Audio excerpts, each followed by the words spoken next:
आज एक्सरसाइज 3.2 हमें पढ़नी है। इसमें सब्स्टिट्यूशन मेथड दूसरा मेथड है। पहला ग्राफिकल मेथड था, अब दूसरा मेथड है सिस्टम ऑफ इक्वेशंस को सॉल्व करने के लिए सब्स्टिट्यूशन मेथड। इसके लिए डायरेक्ट मैं पार्ट नंबर 1 दिखाता हूँ क्वेश्चन का कि दो इक्वेशंस है, सिस्टम है 2 इक्वेशंस का, लीनियर इक्वेशन 2 वेरिएबल्स।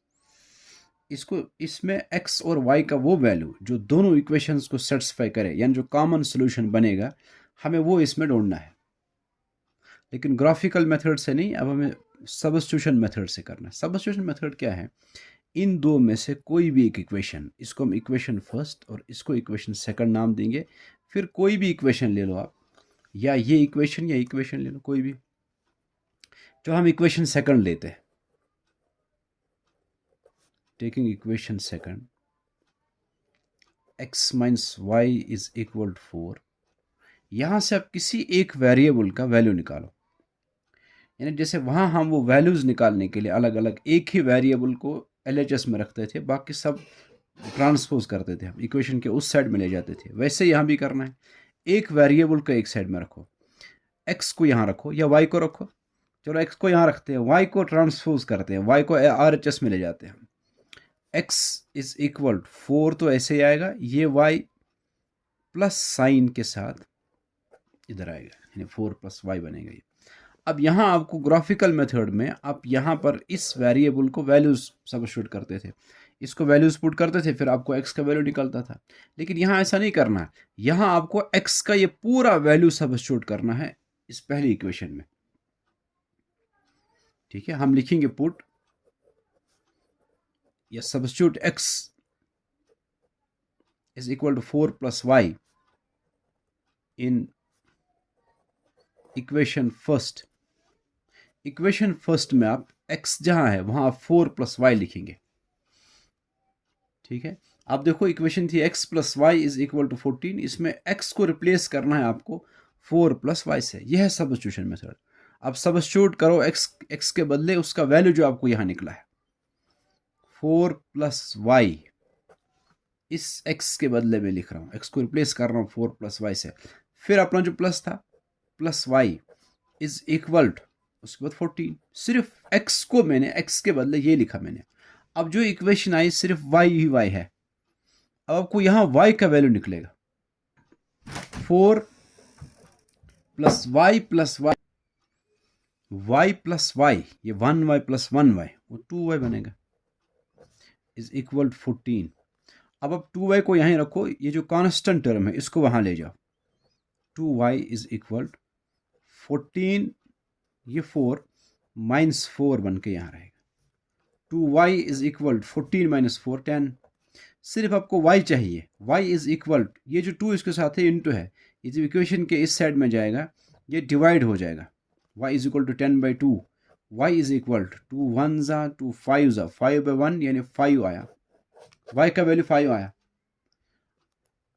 आपको इन दो इक्वेशंस का कॉमन सॉल्यूशन ढूंढना है। y एक जो इसमें वेरिएबल y है वो 5 है, यानी y के बदले यहाँ और यहाँ दोनों जगह आप 5 लिखेंगे और अब x का वैल्यू ढूंढेंगे। फिर x का वो वैल्यू भी दोनों जगह सब्स्टिट्यूट करेंगे। आपको दोनों इक्वेशंस का LHS RHS इक्वल आएगा। अब ढूंढेंगे जरा x का वैल्यू, वो जो यहाँ और यहाँ सब्स्टिट्यूट करके ये इक्वेशन भी सॉल्व हो जाएगी, ये भी सॉल्व हो जाएगी। y का वैल्यू आया वो 5 है। x का वो वैल्यू कैसे निकलेगा? हम अब ये y का वैल्यू किसी एक इक्वेशन में सब्स्टिट्यूट करवा, चाहे फर्स्ट चाहे सेकंड। इनमें से थोड़ा सा इजी लग रहा है कि सेकंड में हम इसको सब्स्टिट्यूट करेंगे y के इस वैल्यू को। हम लिखेंगे put y equal to 5 in equation second,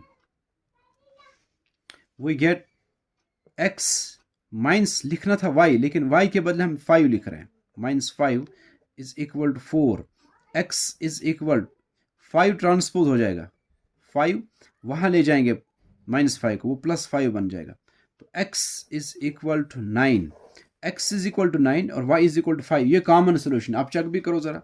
x के बदले यहाँ 9 लिखो और y के बदले लिखो 5। x 9 आ रहा है, y 5 है, लिखो यहाँ 9 प्लस 5, वो 14 होता है LHRS बराबर।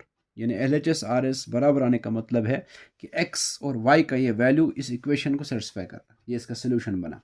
दूसरी इक्वेशन में भी आप लिखो x के बदले आप लिखो 9, y के बदले 4, 9 माइनस 4, y के बदले 5, 9 माइनस 5 इज इक्वल टू 4। दोनों इक्वेशंस को सेटिस्फाई करता है। इसका मतलब ये जो solution x is equal to 9, y is equal to 5, ये कॉमन सोल्यूशन है सिस्टम का, इन दोनों इक्वेशंस का। अब पार्ट नंबर सेकंड देख। पार्ट नंबर सेकंड में ये दो इक्वेशंस दी हुई है। यहाँ एक्स वाई के बदले जो दो वेरिएबल्स है वो एस और टी है। कुछ भी नाम हो सकता है वेरिएबल्स का, एक्स वाई होता था यूजुअली, लेकिन यहाँ एस और टी है। पहली equation s minus t is equal to 3, दूसरी इक्वेशन है s minus s divide by 3, s by 3 plus t by 2 is equal to 6। हम पहली इक्वेशन को लेते हैं, s minus t is equal to 3। इस इक्वेशन में हम कोई एक वेरिएबल एस या टी, चलो एस रख लेते हैं इक्वेशन के इस साइड में, और टी को ट्रांसपोज करते हैं, 3 plus t, s is equal to 3 plus t. S का ये value s is equal to 3 plus t. अब दूसरी इक्वेशन में सब्स्टिट्यूट करो इस इक्वेशन में, यानी जहां पर एस होगा इस इक्वेशन में वहां आप 3 प्लस टी लिखेंगे ताकि टी में ही आए सारी इक्वेशन, आपको फिर टी का वैल्यू निकलेगा। फिर टी का वो वैल्यू सब्स्टिट्यूट करते हैं इसमें, फिर वहां से एस निकलेगा। ये लिखेंगे हम सब्स्टिट्यूट या put s equal to 3 plus t in equation second. Equation second में जहां एस है, ये है एस, उसके बदले हम लिखेंगे 3 plus t divide by 3 is equal to plus t by 2 is equal to 6। अब यहां क्रॉस मल्टीप्लिकेशन करो आप, ये 3 plus t 2 into 3 plus t into 2 आएगा 2 3 plus t plus 3 into t 3t divide by 3 2 6 is equal to 6। अब यहाँ एक काम और कर सकते हैं हम, 6 को पहले यहाँ ले जाए, 6 यहाँ इस सब के साथ डिवाइड किया हुआ है, यहाँ जाएगा तो यह इंटू हो जाएगा, 2 into 3 plus t plus 3t is equal to 36। फिर अब और सिंपलीफाई करो इसको, 2 इंटू 3 प्लस टी है, ये 2 दोनों के साथ मल्टीप्लाई हो जाएगा, 2 3 जा 6, फिर यहाँ प्लस साइन है और इसके आगे भी प्लस है, प्लस प्लस प्लस, फिर 2 into t plus 3t is equal to 36।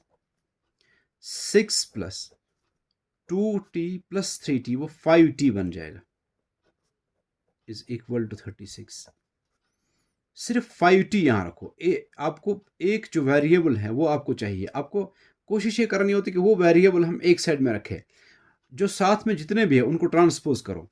फिलहाल यहाँ प्लस और माइनस जो भी होता है पहले उसको ट्रांसपोज करते हैं। यहाँ प्लस 6 है, पहले इसको ले जाएंगे इक्वेशन के दूसरी तरफ, वहाँ 36 पहले ही है, माइनस 6, ये 6 सब्ट्रैक्ट हो जाएगा, माइनस 6 आएगा। आपको सिर्फ अकेला t चाहिए, t का वैल्यू चाहिए आपको, इंटू है 5, अब इसको भी ले जाओ, ये पहले देख लेते हैं, 5t इज इक्वल 36 माइनस 6 वो 30 होता है, फिर सिर्फ t इज इक्वल, ये 5 इंटू टी है, 5 वहां जाएगा डिवाइड हो जाएगा, 30 बाई 5, 5 1 जा 5 6 जा, वो 6 पे 1 आएगा, यानी t आएगा 6, t का वैल्यू निकला। यहाँ वेरिएबल्स s और t है दोनों में, यहाँ सोल्यूशन मतलब s और t का वैल्यू निकालना, जैसे वहाँ x y का वैल्यू निकालते तो t निकल आया, अब s चाहिए। अब t का ये वैल्यू हम इक्वेशन फर्स्ट में सब्स्टिट्यूट करेंगे, put t equal to 6 in equation second, in equation first, किसी में भी कर सकते लेकिन इजी हो जाएगा फर्स्ट में करना। तो वहां हम लिखें s माइनस t के बदले t इज इक्वल टू 6, यही रिप्लेस करना है t को 6 से, इज इक्वल टू 3। तो s इज इक्वल टू 6 को ट्रांसपोज करो, 3 plus 6, s is equal to 9, s is equal to 9, t is equal to 6। ये एक सोल्यूशन जो कॉमन है, इसको भी सेटिस्फाई करेगा, इसको भी सेटिस्फाई करेगा, ठीक है। इस तरह से कल हम बाकी इसके जो क्वेश्चन है वो पढ़ेंगे। अगर खुद भी आप कर सकते हो तो कर लेना, जो जो कर सकते हो।